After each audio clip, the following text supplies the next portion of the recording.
Imagine holding in your hand a coin that is not only a piece of silver, but also a piece of American history, a coin that represents a nation's resilience after the Second World War, a coin that captures the face of one of the most influential leaders of the United States, and a coin that collectors today treasure for its rarity and value. The 1948 half-dollar coin is not just money, it is a story frozen in metal, a story that begins in the aftermath of the Great Depression and the global conflict that followed, a story that ties together politics, economics, artistry, and legacy. When we look at the 1948 half-dollar, we are looking at the very first year of the Franklin half-dollar series, a design that ran from 1948 until 1963 and marked a departure from traditional coinage designs. The coin was introduced to honor Benjamin Franklin, one of the most brilliant founding fathers, a man whose inventions, writings, and statesmanship had left an enduring mark on the nation,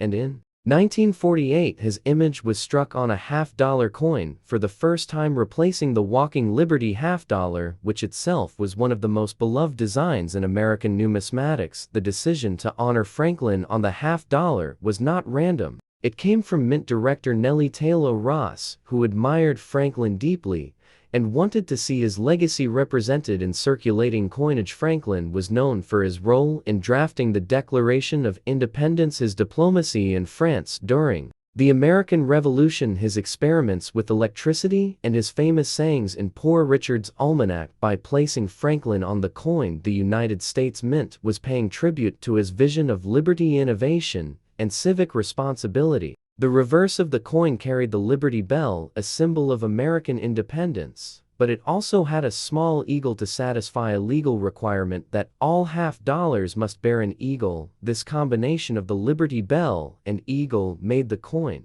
unique both artistically and historically. The year 1948 marked the first mintage of this design, and as such it became a landmark year in United States coinage history. The Philadelphia Mint produced over 3 million of these coins, while the Denver Mint struck fewer, giving collectors today two different mint marks to seek out for their collections. The striking of these coins was done in 90% silver, which means each coin contained real intrinsic value beyond its face value. And in the late 1940s, silver coins were still a part of everyday commerce, being exchanged in shops, banks, and daily trade. As we move deeper into the history of this coin, we can see how it reflects not only the art of coin design, but also the economic realities of the time. America in 1948 was shifting into a new era. The war had ended just a few years earlier, soldiers had returned home, industries were booming, and the nation was entering a period of prosperity. Yet there was also the beginning of the Cold War and uncertainty on the global stage. This coin circulated during a time when Americans were buying homes, starting families, and building what we now call the modern American dream. The half-dollar itself was a significant denomination,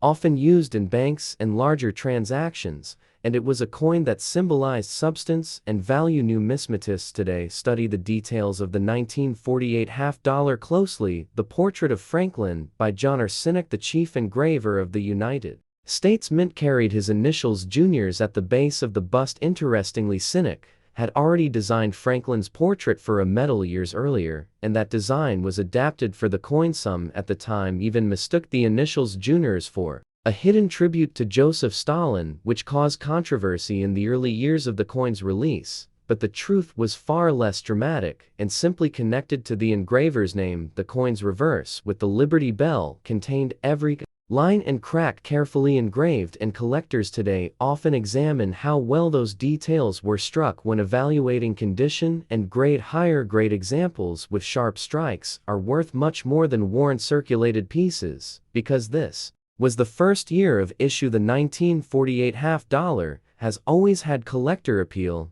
and as silver coinage was later removed from circulation after 1964, these earlier issues became even more treasured. Today, collectors look for both Philadelphia and Denver Mint examples and examine details such as luster, toning, strike sharpness, and any possible minting errors. Over the decades, the Franklin half-dollar series has become one of the most studied and beloved coin series in American numismatics. The 1948 coin represents the beginning of that journey. is not just a coin, it is a gateway into a world of collecting history and heritage, and it continues to inspire collectors both young and old. The 1948 half dollar is more than just silver. It is a monument in miniature to Benjamin Franklin and to the America of the late 1940s. It tells us about who we were as a nation, where we were headed, and what values we chose to honor every time it changed hands in shops, banks, and households. This coin spoke of independence, innovation, and the lasting memory of a founding father, and as we trace its history, we uncover layer after layer of meaning, from its design origins to its place in post-war America, from the artistry of Sinnock to the controversies of the initials, from the symbolism of the Liberty Bell to the economic role of silver coins in daily life. This is a story rich enough to fill hours of study and appreciation, and that is why the 1948 half dollar continues to shine in the world of coins, a small piece of silver with a giant story to tell. Imagine finding in your pocket a coin that is more than just 50 cents, a coin that carries the face of one of the most brilliant minds in American history, a coin that represents the very first chapter of a legendary coin series, and a coin that still echoes the spirit of freedom, innovation, and resilience of the United States. This is the 1948 half dollar, the first ever Franklin half dollar, and it is no ordinary piece of silver. It is a story carved in metal, a story that begins with the vision of a mint director who admired Benjamin Franklin so deeply that she wanted his legacy struck into the hands of millions of Americans. It is a story of artistry, from the hands of chief engraver John R. Sinnock, whose design would both inspire admiration and spark controversy when his initials were mistaken for a hidden tribute to a foreign leader. It is a story of the Liberty Bell placed boldly on the reverse, a national symbol of independence, but forced to share space with an eagle because of old laws that demanded its presence. It is a story of an America in 1948, rebuilding from war, stepping into prosperity, and yet entering a Cold War where every symbol of freedom mattered. This coin touched hands in shops and banks. It lived in pockets and purses. It was exchanged in a time when silver still gave weight and value to money, and today it stands as the beginning of a beloved coin series that would last until 1963, when it gave way to another icon, the Kennedy half dollar. The 1948 half dollar is the key that unlocks the door to post-war America, to numismatic artistry, to national pride, and to the enduring memory of Benjamin Franklin. And when you dive into its history, you will not only uncover the origins of its design, the drama of its controversy, and the beauty of its craftsmanship, but you will also hold a mirror to the America of the late 1940s, an America proud, resilient, and forward-looking. This coin is not just a piece of silver, it is a piece of the American story. Imagine holding in your hand a simple copper coin the size of a small button, yet behind that small piece of metal lies centuries of heritage, artistry, politics, and the story of a nation. This is the 2-pence coin, and in this episode, we turn our focus to the 2001 2-pence, a coin that at first glance might seem ordinary, but when we peel back the layers, it becomes a window into British monetary history, royal traditions, and the evolution of currency in the modern age. Now let us step back in time to understand how this coin came to exist, why it looks the way it does, and what its 2001 mintage means for collectors, historians, and everyday people who may have carried it in their pockets without ever realizing its importance. The 2-pence coin was first introduced in 1971 as part of the decimalisation of British currency, a monumental change that reshaped the financial system of the United Kingdom. Before decimalisation, the British monetary system was based on pounds, shillings,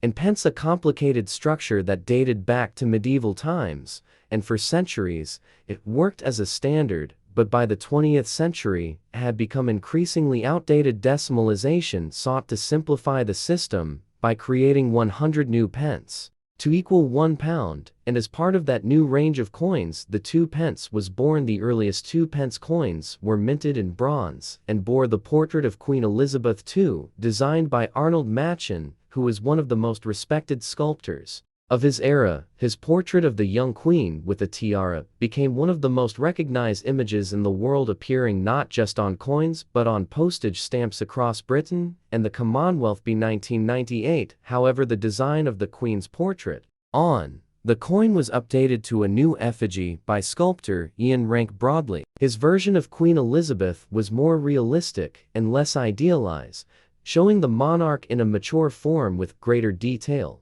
And this is the portrait that appears on the 2p coins minted in 2001. So when you hold a 2001 2p coin, you are not just seeing a date. You are seeing the continuity of the monarchy reflected in changing artistic interpretations of the Queen herself. On the reverse of the coin, you find the badge of the Prince of Wales, a plume of 3 ostrich feathers within a coronet above a ribbon that bears the German motto Ich diene, meaning I serve. This emblem has a deep history. It has been associated with the Prince of Wales for centuries and became a strong heraldic symbol representing loyalty and service. The designer of this reverse side was Christopher Ironside, a master of coin art who worked extensively on the decimal series. The 2001 2p coin continued to be struck in copper-plated steel rather than bronze. This change had taken place in 1992, when the Royal Mint decided to switch to a more cost-efficient metal composition as the price of copper had risen significantly and it was no longer economical to produce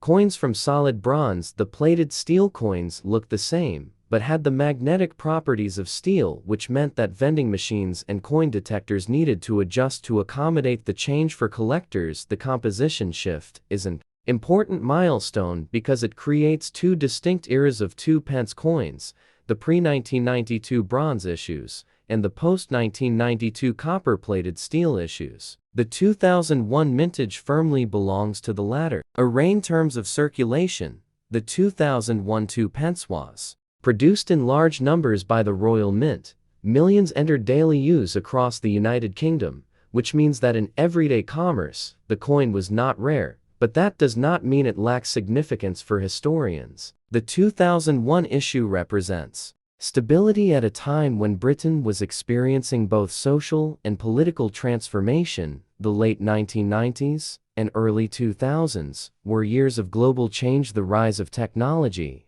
the strengthening of the European Union, and debates within Britain about its role in the wider world. Yet, amid all of this change, the 2p coin remained a constant, a familiar piece of metal in the hands of citizens, reminding them of continuity, tradition, and identity. Design of the 2p coin remained unchanged throughout these years, until the major redesign of 2008, when the Royal Mint launched a new series that showcased different parts of the royal arms spread across multiple denominations. Therefore, the 2001 2p stands as one of the last years in which the original Christopher Ironside design dominated circulation uninterrupted for decades, making it part of an unbroken lineage of design stretching from 1971 to 2008. For numismatists, that gives the coin a special place because it captures a period just before modern change swept through coinage. Mintage figures themselves are also worth examining. While the Royal Mint has always released coins in high numbers to meet public demand, the exact quantities produced in each year can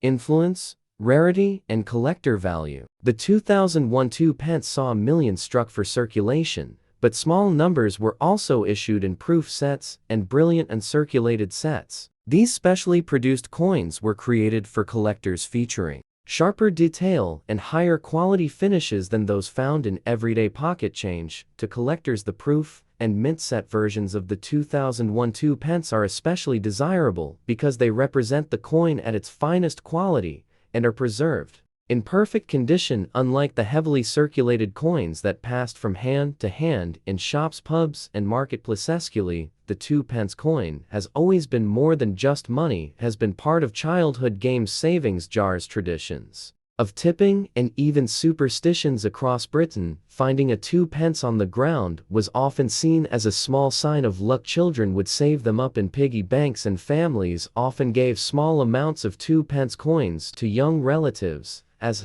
Pocket money in seaside towns, 2-pence coins remain the currency of arcade machines, where generations of children and adults alike have played the coin pushers, a game that continues even today in British holiday culture. So the 2001 2-pence is not just a date. It is part of a living tradition tied to everyday experience. When examining the design, artistry, and material of the coin, we see that every element carries a story. The portrait of Queen Elizabeth II reflects the monarchy and its evolution. The heraldic symbol of the Prince of Wales ties back to centuries of royal tradition. The change from bronze to copper-plated steel speaks to economic pressures and technological adjustments in minting, and the continued use of the coin in public life shows us how deeply money is interwoven with social identity and cultural memory. The 2001 coin becomes a snapshot of all these themes combined, a small artifact that mirrors a nation's past and its ongoing journey into the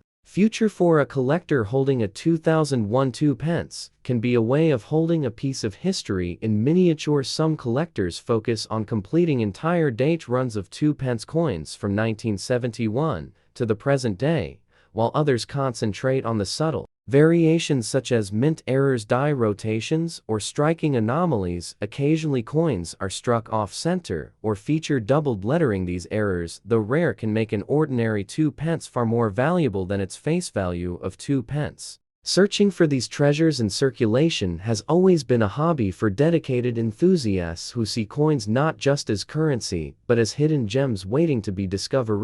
We explore the full story of the 2001 2-pence. We come to appreciate that its importance is not limited to rarity or monetary value, but to the broader role it plays as a cultural marker. Coins are among the few objects that travel across every layer of society, from the pockets of the wealthy to the hands of children. From city centers to rural villages, they tell stories of leadership, economy, art, and collective identity. The 2001 2-pence coin embodies all of these aspects, making it not just a coin, but a tangible reminder of where Britain has been and where it is going.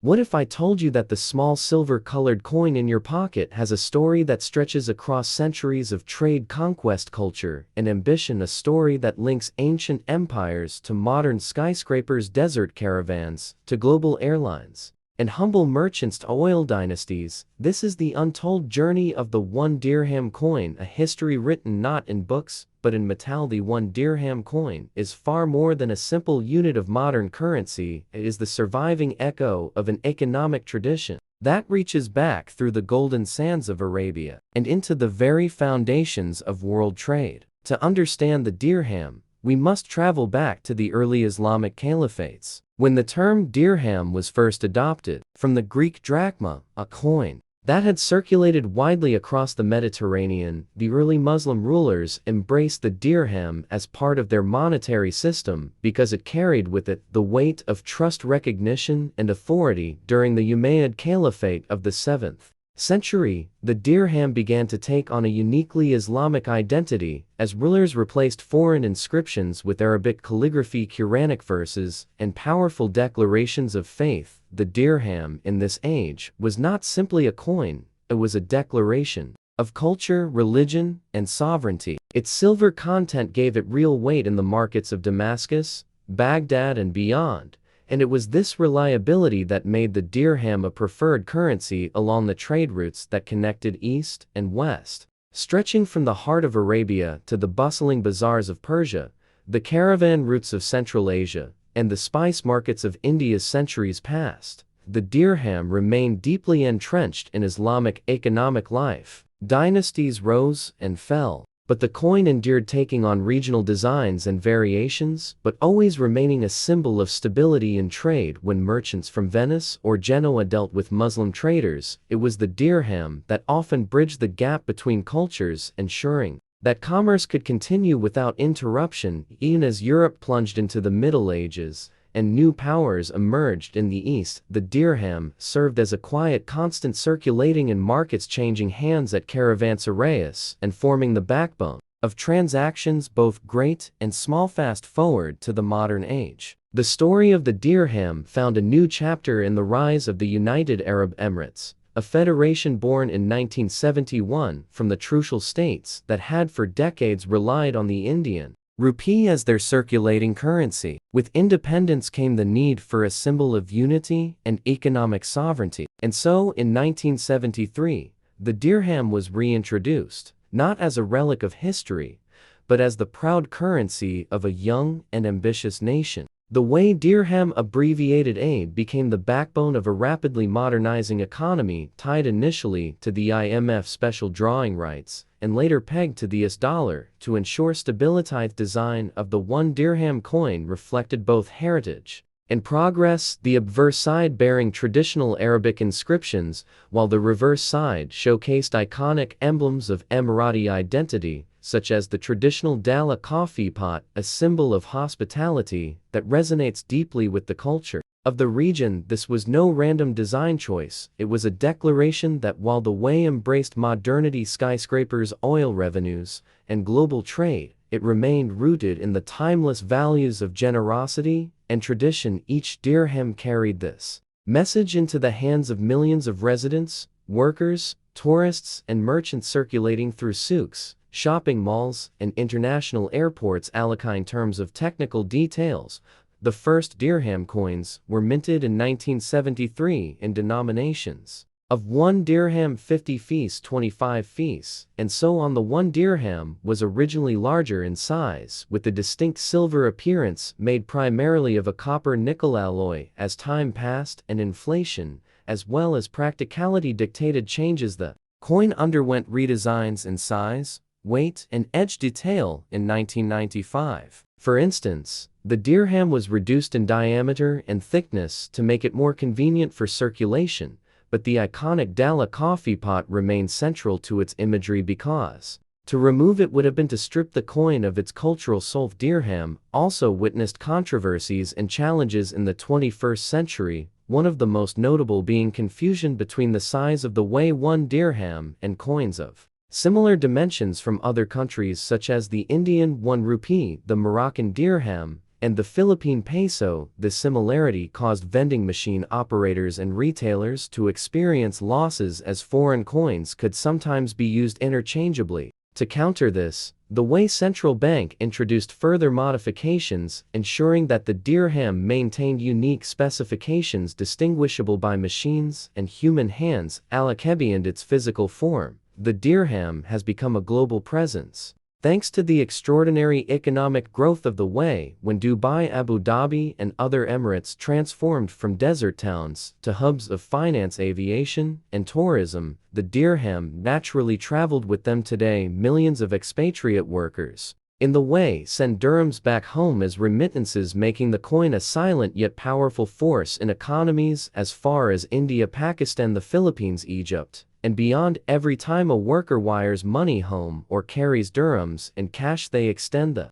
influence of the currency far outside the borders of the Gulf. The story of the dirham also reflects the rise of the on the global stage. The coin may appear small, but its backing comes from one of the most dynamic and stable economies in the Middle East, anchored in vast oil reserves but diversified into trade, logistics, finance, technology, and tourism. This gives the dirham a strength far beyond its size and weight. The central bank carefully manages its value, keeping it firmly pegged to the US dollar at a rate of 367 dirhams per dollar, a decision that provides long-term stability for businesses, investors, and everyday citizens alike. This peg means that the dirham has weathered storms of global economic crises without suffering the wild swings that many other currencies endure. Culturally, the dirham has also entered language and daily life in the it is not simply money, it is a reference point in conversation, a marker of value, and a bridge between tradition and modernity. When a shopkeeper in Dubai quotes a price in dirhams, when a child in Abu Dhabi receives coins as pocket money, when a tourist in Sharjah buys a souvenir for a few dirhams, they are all participating in a living history that stretches back through the caliphates, through the caravans, through the empires, into the very roots of trade and civilization itself. The dirham's journey, therefore, is not only about metal coins or currency policy, it is about identity, resilience, and continuity. is about a people and a nation that understand the importance of connecting past and present and of building a future grounded in both heritage and ambition. The next time you hold a 1 dirham coin in your hand, you may see only a simple piece of change. But if you look deeper, you will see a mirror of centuries of history, a witness to empires and markets, and a companion to one of the most extraordinary national transformations of the modern era. And that is the reason why the 1 dirham coin is not just money. It is a story written in metal, a story that continues to unfold every day in the United Arab Emirates and across the world. Step into the world of American coinage, where every coin carries a story of history, politics, economy, and artistry. And today, we journey deep into the year 1988 to uncover the full history of the Jefferson nickel, a coin that has been in the pockets, purses, and cash registers of millions of Americans for decades, and yet holds stories that go far beyond its simple 5-cent face value. The Jefferson nickel, first introduced in 1938, was a replacement for the Buffalo nickel, a design that had served the nation since 1913. The Buffalo nickel, though beloved, had worn poorly in circulation and was notoriously difficult to strike cleanly at the United States Mint. So when the Treasury announced a design change, the new coin would honor Thomas Jefferson, the third President of the United States, author of the Declaration of Independence, and one of the most influential figures in American history. The chosen design was created by Felix Schlag, a German-born American sculptor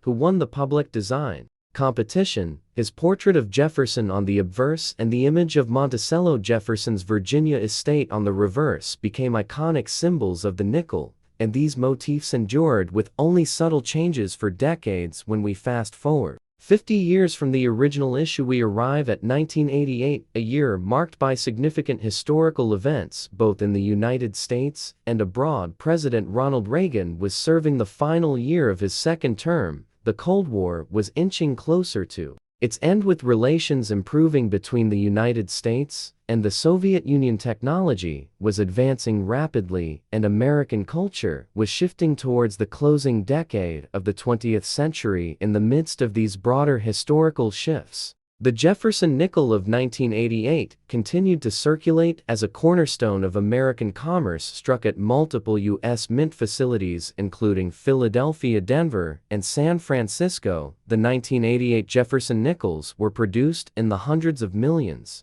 making them a common coin, but not without nuances that collectors and historians must pay attention to. Philadelphia coins bore no mint mark at the time. Denver coins carried the D mint mark, and San Francisco produced proof versions with the S mint mark, intended for collectors rather than circulation. The composition of the 1988 Jefferson nickel was the same as it had been since the conclusion of World War II, consisting of 75% copper and 25% nickel bonded in a copper-nickel alloy. This composition gave the coin its familiar silvery color, but also ensured durability, as nickels are some of the hardest working coins in circulation, enduring decades of use without significant wear. The diameter of the coin was 21.21 millimeters, its thickness 1.95 millimeters, and its weight 5 grams. These standard measurements had been carefully calibrated to ensure compatibility with vending machines and coin-operated devices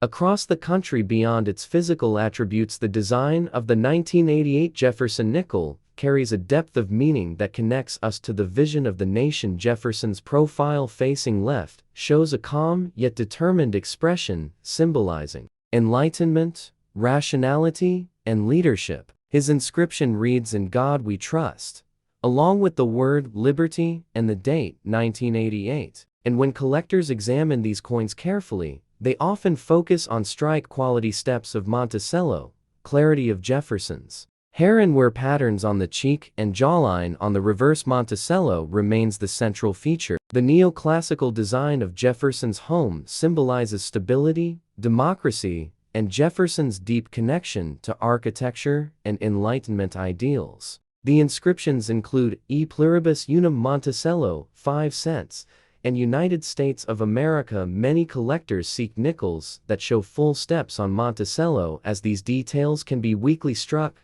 and finding a fully detailed Monticello from 1988 in pristine condition adds value far beyond the standard 5-cent face worth. In terms of production numbers, the Philadelphia Mint struck over 700 million nickels in 1988. The Denver Mint produced a similar figure, while the San Francisco Mint created proof issues numbering in the millions, but of a much higher quality, struck multiple times on polished planchets with mirrored fields and frosted devices. These proof nickels stand out as some of the most beautiful examples of the coinage of the era. While the coin itself was common, its place in the broader economic landscape of 1988 cannot be ignored. This was a year when inflation rates were relatively low, unemployment had improved compared to the early 1980s recession, and the U.S. dollar was a dominant global currency. The nickel in circulation represented everyday commerce, from purchasing a soda at a vending machine to making change in grocery stores, and its continued circulation showed the resilience of the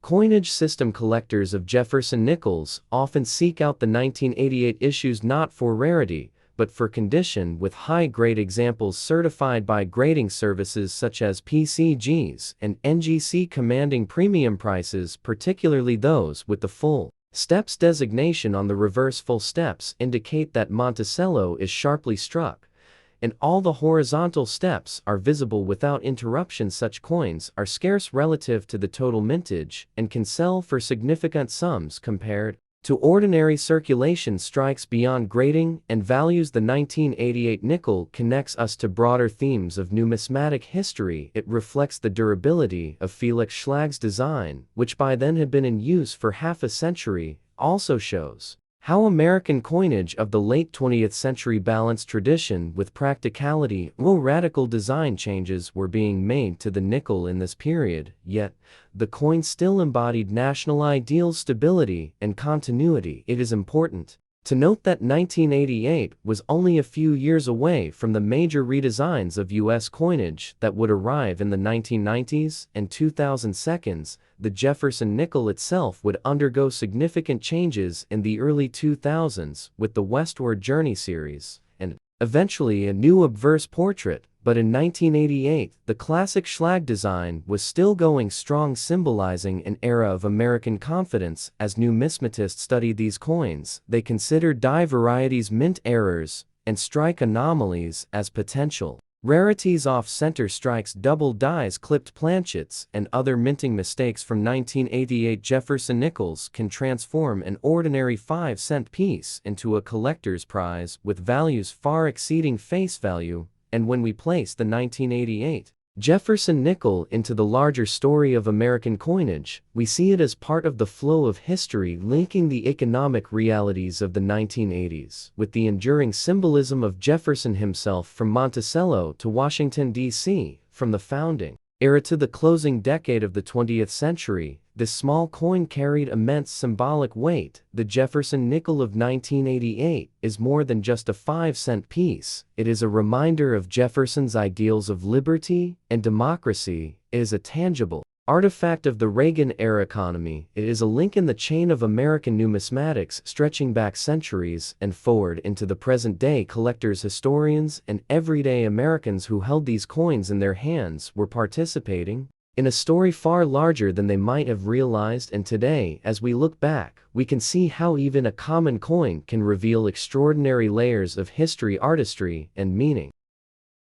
The year 1995 marked an important moment in American coinage and numismatic history because it was not just another year in the long production run of the Lincoln cent, but one that stood out for collectors, historians, and casual observers alike. The Lincoln penny has been one of the most iconic pieces of American coinage since its introduction in 1909, when it replaced the Indian head cent and featured the portrait of Abraham Lincoln, designed by Victor David Brenner as a way to commemorate the centennial of Lincoln's birth. Over the decades, this penny has gone through changes in composition, minting technology, and design details, while still retaining its role as the most widely circulated coin in the United States. By 1995, the Lincoln penny had already passed through multiple eras of change, from the early bronze issues to the steel cents of 1943 during World War II, to the shift in composition in 1982, when the traditional copper alloy was abandoned for a cheaper copper-plated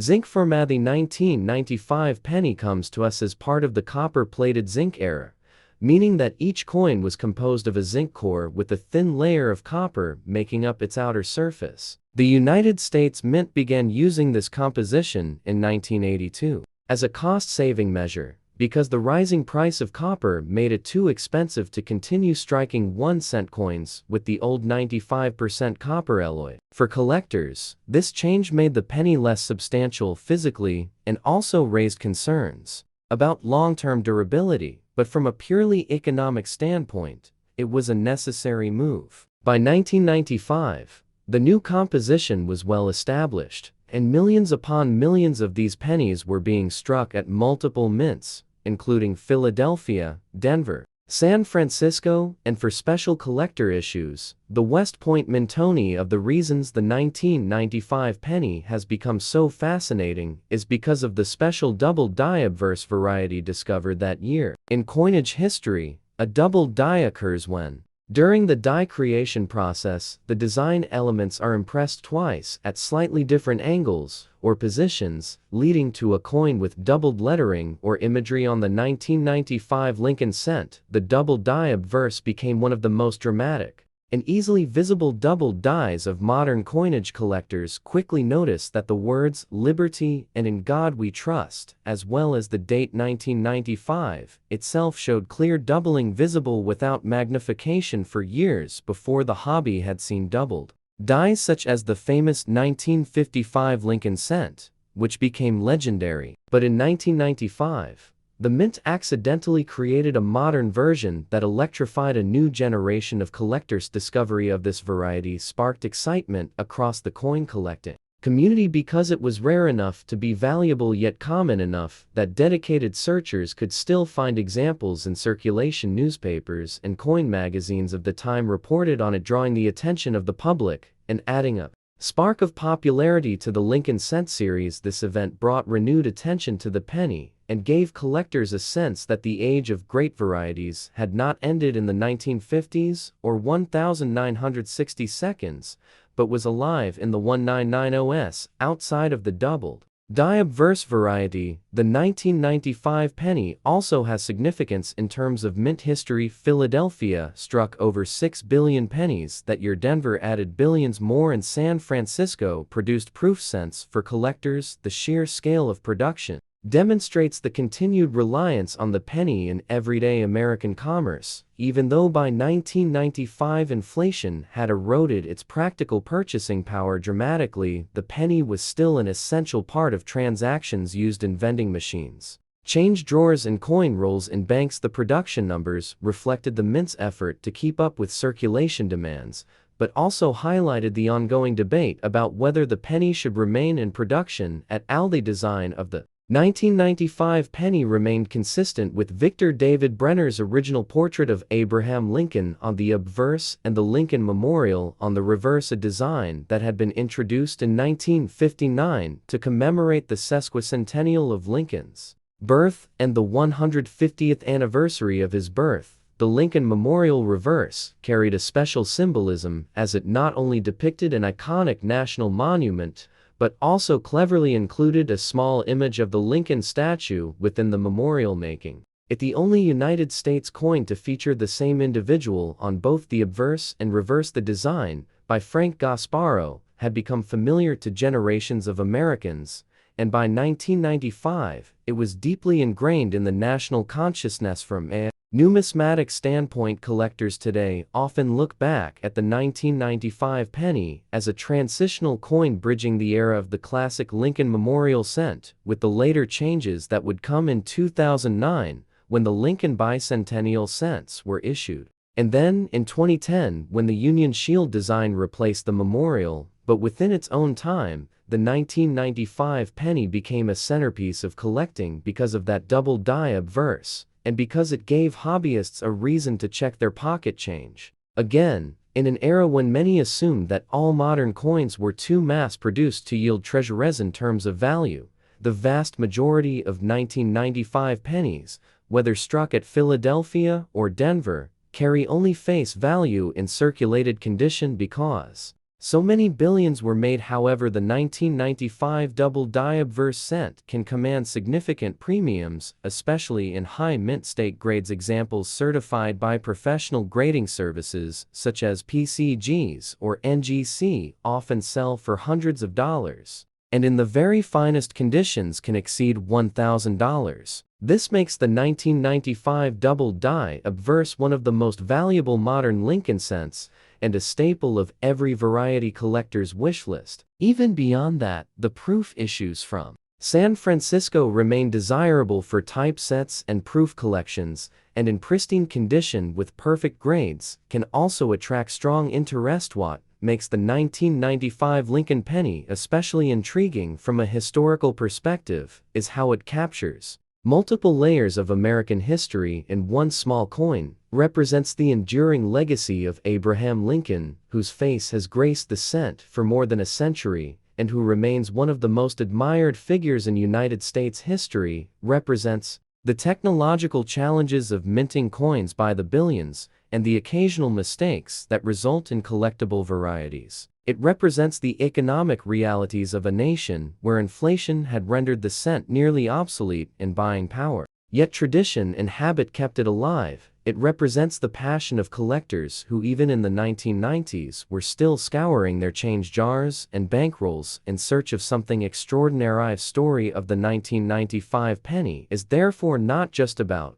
metal and minting presses, but about people, about the ordinary Americans who use these coins every day, about the collectors who cherish them, about the mint employees who struggled to maintain quality control amid massive production quotas, and about the historians who look back and see in a simple coin the reflection of a larger cultural and economic narrative. The 1995 penny is a reminder that even the smallest denomination can carry weighty stories. When one considers the penny in the broader sweep of American coinage history, the 1995 example shows us how tradition, innovation, accident, and public fascination can intersect in unexpected ways. The Lincoln cent may only be worth 1 cent on paper, but in 1995 it was worth much more. In terms of history symbolism and collector excitement, its story is one of continuity and change, of honoring the past, while also creating new chapters for the future, and of reminding us that in our pockets, we carry not just coins, but fragments